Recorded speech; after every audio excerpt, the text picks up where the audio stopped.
What's up, everyone? Vince Ingenito here with IGN. I'm sitting here at Double Helix Studios with Dave. Hey, what's up, Vince? What's up, Dave? And Mike.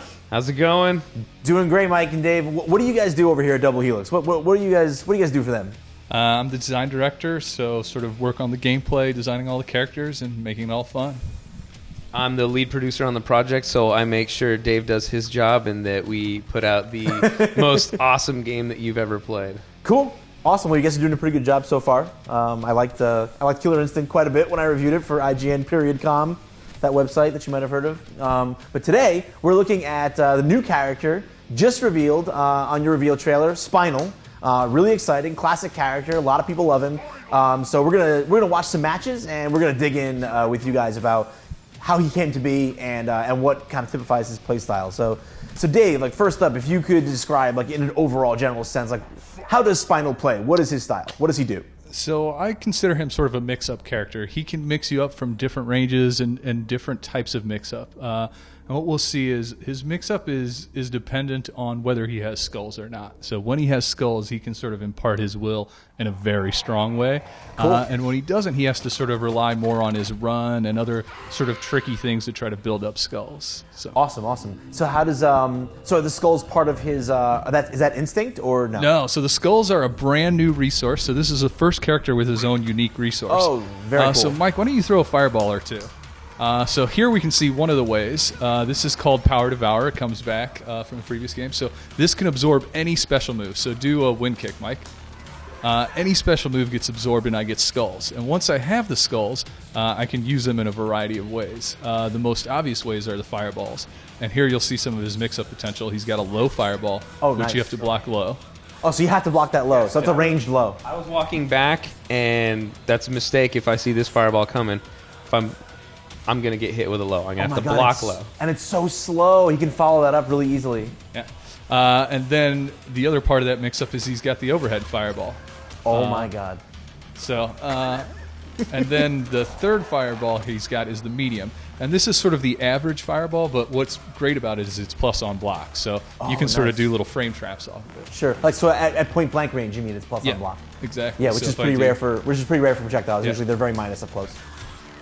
You can follow it up with combos and stuff. So that's a good. That'll probably be a really good meaty then. Yeah. Yeah. Sweet.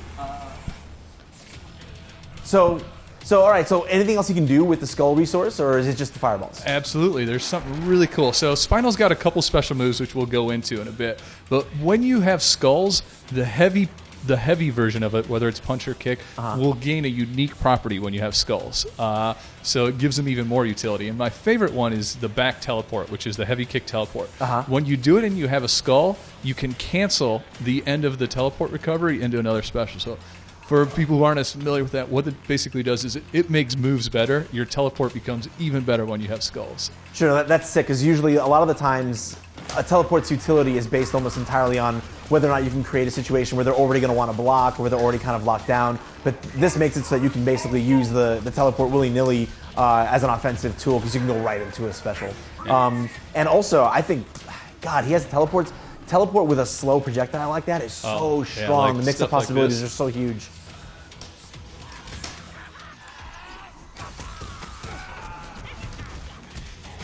He's got a lot of fun stuff. So what are some of his other specials that don't revolve around the skulls? Yeah. So he's got the Soul Sword, which is his sort of, it's a great linker, great opener. It's got overhead, it's upper body invulnerable. So great move. He's got the shoulder move, his charge, which is also serves as an opener, a linker. What's great about it is the shadow version is thrown vulnerable, so lots of cool stuff you can do there. Sweet, nice. There is an ender which will wall splat. Right, you can go into a throw. As you see, when you throw with Spinal, you actually get a skull. So his throws have a very neat benefit. Plus, the back throw gives you a ton of positive frames, so you can do neat setups like back throw into overhead fireball. Into low. Yeah, the setups look ridiculous. Now, from the trailer, I think did I spy? So this guy's got slow, like high mid projectile mix-ups. He's got teleport mix-ups, which Marvel players are going to love the self-contained fireball teleport mix-up. That's amazing. But I think I saw something else that a lot of Marvel players and Street Fighter players like, and that's He's got a dive kick, does he Yeah, not? he does. So tell me about that. Sort of like the dart kick in 2. He's got a dive kick that comes back. So I think with Spinal, we didn't want the dive kick to sort of be his mainstay, right? It's sort of a utility. So we didn't want it to become his one move. So, right. You didn't want him to become Rufus. You didn't want a Rufus Spinal. Exactly. I got you. Exactly. So with that in mind, we did make it super, super good. What it provides good mix-up when you're jumping back. You can sneak it in every now and then. Rich uses it really well against people who throw a lot. You just jump up. Sure, yeah, that's the Rufus. That's Yeah, the Rufus. exactly. Like you put them in a situation where they think they can throw you, and then you just jump and dive kick. Yeah, exactly. But what happens is if Mike blocks this, you can see that he's going to punish me quite readily. Like I was trying to block, I was trying to tech. You're so negative that you're going to get hurt if it gets blocked. That's good. On hit, you'll get a nice combo. So it's, it follows sort of the KI theme. There's a ton of risk, but there's a ton of potential reward on this move. No, that's good too, and I think that's one of the things that really appeals to me about Killer Instinct after playing a lot of Marvel on the tournament level. Like there's so few of the offensive options, and there's a lot of good offensive options in Marvel. So few of them are punishable in a very legitimate way. And this is a little more traditional in the Street Fighter vein, where there's a lot of moves that it's a big risk. You're kind of betting it, and if the person makes a good read and blocks it, then they're going to get something for it. And I like that because I think that's just a more balanced way of handling offense and defense. And I think for a wider range of players too, that's just kind of more what they're used to and more what feels fair and right. So what's that run move? I just saw the run. Like, what's that about? Well, one of the big and really unique things when you sit down and play him, and this is why he's a really unique and technical character, is his movement speed, his normal movement speed, outside of what you just saw. He has basically a run. So he's actually really slow. Yeah, his walk speed looks like his walk speed is really slow rough. forwards and backwards, but he has all this utility to make up for that for getting around it. So using combinations of the dive kick, the teleports, and the run, you can build a lot of his offense. Yeah, that's really neat. Does he have? So it seems like he's got a lot of offensive potential because of all these mix-ups and a dive kick and projectiles to kind of control space on the screen. What about his defensive options? Like if he gets knocked down, like what's a really good option for him? So he's got shadow versions of the teleport. And I believe you can't be thrown out of that one, correct, Dave? Correct. So that one is actually a pretty powerful option. Also just teleporting straight back. It can be thrown, but it puts you in different... the spacing is character relative to the screen. So you can either teleport in front of them, behind them, or just outside of range. And that'll help set up a lot of his normal attacks. Sweet. And then he also has the Searing Sword move, which is also upper body invulnerable. Your options also change when you have skulls. So I can't remember if you said this before, Dave, but if you have skulls and you do the Shield Bash move, with the skull it actually becomes projectile invulnerable as well. Okay, nice. So he's got a lot of utility to get through things. And then also just using the Power Devourer itself will just eat up a ton of special attacks. Cool. And now I understand that he also has a way to drain resources from his opponents. So talk to me about that, because that's very unique. Not too many characters in any fighting game have abilities like that. So. So each one of his projectiles actually causes what we call a curse. So here I'm going to hit Mike with just the standard fireball, and you'll see he's got this blue orb around him now. Okay. So what that's doing is it's draining his shadow meter and giving it to me. Oh, cool. And the more skulls you get, the faster the drain rate. So like there's combos that you can do that have like 3 or 4 skulls that get stacked on you.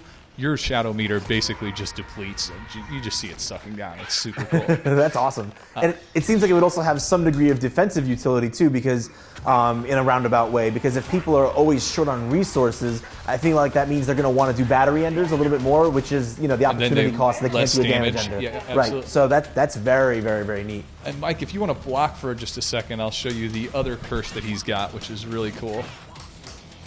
So now don't block, and now You beat me up a little bit. Okay. Because what I want to do is I want to get some meter. I want to get some instinct meter real quick. I want to have all my resources kind of up there. All right. So go ahead, Dave, and go ahead and hit me with the big curse. So this is the Shadow Searing Skull, and now you see his instinct meter is flashing. I'm Oh, yeah. literally draining his instinct meter and my giving it to God. myself. So what that does, Train instinct. what that does is it prevents me from going into instinct. So Right. even if he doesn't stack it, and this one stacks up to 3 times, it's possible to stack that one 3 times, and the normal skull version up to 5 times. So what it does is it prevents me from going into instinct, just and- straight up. and Even that's if it does a huge. little drain or a bigger drain when it's stacked. Right. So it's a big way of removing people's utility. Sure, I mean, like, Sadira is a nightmare in instinct mode, and like, I could see that matchup going a lot differently now with a character like this in the pool who can completely negate that advantage for her. Yeah, so a lot of Spinal's strengths comes from getting a hard knockdown and starting the mix-ups and then trying to add as many curses as possible. That's really, And really those cool. curses will carry over in between rounds. So it's part of his strategy is, like, if he has skulls available, when do I want to use them? Or when do I want to use specific enders, forego damage, and get specific enders to get more skulls? That's awesome. I really love what I'm seeing. So one more thing I wanted to ask about, does Spinal have kind of like I believe he has a unique combo mechanic like some of the other characters do? Like Jago has the around the world with the, with the autos. What does Spinal have going? Yeah, Spinal's got what we call spectral doubles. So basically, I'll show that off here. It's that third hit where he uses his spectral arm that you see in the throws. And what it does is it's basically an easy manual. Think of it that way. Oh, okay. So if you're doing, let's say, a medium kick double, which I was doing here, if you hit it again, you get that third hit. So it's basically an easy manual, and then you can continue off a linker of it. So it's a great way to get a little extra damage, to throw people's timing off. The one negative is you have to use the same power level that you did. So if you did let's say a heavy auto double, you have to use a heavy spectral double. Which means you're also effectively giving them a little bit more time to react to what double you're doing and possibly break it. Exactly. So that's the trade-off. You get a little better damage. There's just a chance to get the lockout, but it's easier to break if they're ready for it. But it also means it's easier to bait them into a breaker and get a counter breaker as well. You can so that's definitely awesome. counter breaker those, which are a lot of fun. Sort of you set it up, and then right when Mike goes for the break, you go for the counter break. you tricky dude, Mike. But yeah, if I can switch gears real quick just to this stage is beautiful, and like I think that what the trailer really showed is that you guys are trying to start to tell a little bit of a story, it seems like, with Spinal. Is that the case? Well, just like with all of our characters, we're trying to tell their story within their stages and backgrounds. Sure. So I'm not going to reveal everything today, but a lot of Spinal's story has to do with his curse and why he actually still exists. Okay. And his is a story that it exists across time, which is super unique to everybody. Where he's this basically almost like a shark that's out throughout time. A time shark? Time shark. Confirmed. Spinal is a time shark. Confirmed for the Sci-Fi IGN Channel. Exclusive. He's just big and scary, and there's something out there that he desperately wants, and he's trying to get. Okay. And so he'll go through all the combatants to get it. Little mystery. I like that. And then just the last thing I was saying to you guys before, I'm an old school Killer Instinct fan, but I did not like Spinal's old look. I just didn't like it. Even back then when I was playing it in arcades, I did not like how he looked. So I was expecting to be underwhelmed when I saw Spinal, in motion. And my God, I think he might be the best looking character in this version. Tell me a little bit about how you updated his look. Well, he's absolutely fantastic. So for us, it's our methodology and the way that our pipeline works. It's all about identifying what is the root of the character, what are our key reads, and how do we modernize those in the same ways that like Rare borrowed from the modern culture at the time, like that borrowed equity. So we looked at how do we take this awesome figure who's basically somewhat of a Viking pirate and everything else throughout time, and how do we modernize him, and how do we add those elements of black magic and in those really dark, sinister parts of his the backstory. Shield. The shield looks like something straight out of an H.P. Lovecraft book. So whose idea was that? Oh man, I was a. You're supposed to say yours, Mike. It was mine. It was all me from the beginning. I can't take. Well, there was There was very specific things that we wanted to do with the shield, but I think this actual design came from one of our concept artists, Adam Richards, and he just had a really cool idea, and we could see it basically come to life. We're like, oh, that's going to be so cool when we animate it and have all the curses come off of it. So it's part of what adds to his character, just that depth. And so whether it's his stage is basically like a shipwreck, and kind of so is he. You see all these parts and pieces that he's accumulated over time that have become part of his garb. Yeah, like almost like trophies. Like very much so, as his conquests of the seas as he pursues this relic that he's searching for. All right, so tell me a little bit about Spinal's Instinct mode, because he seems to have all these options already without even talking about Instinct mode, and it's always added an interesting kind of new mechanic for all the other characters. So what is his thing? So Spinal's Instinct mode grants him full skulls immediately on activation, and Wow. it allows him to regen a skull every 2 seconds for the whole Instinct mode. So what we thought is, hey man, this guy is so much fun when he's got skulls, but you've always got to sort of be careful about it when you have skulls, right? You got to be cautious. You don't want to waste all your resources. So what we wanted to do with Instinct mode was basically go, okay, here's your chance to just go ham. Just throw all the skulls you want, teleport all you want, really go crazy and do the mix-up. So, and it also just makes him look like we really play up that spectral bent that Mike was talking about. So let me just use it here. Yeah, let's see it.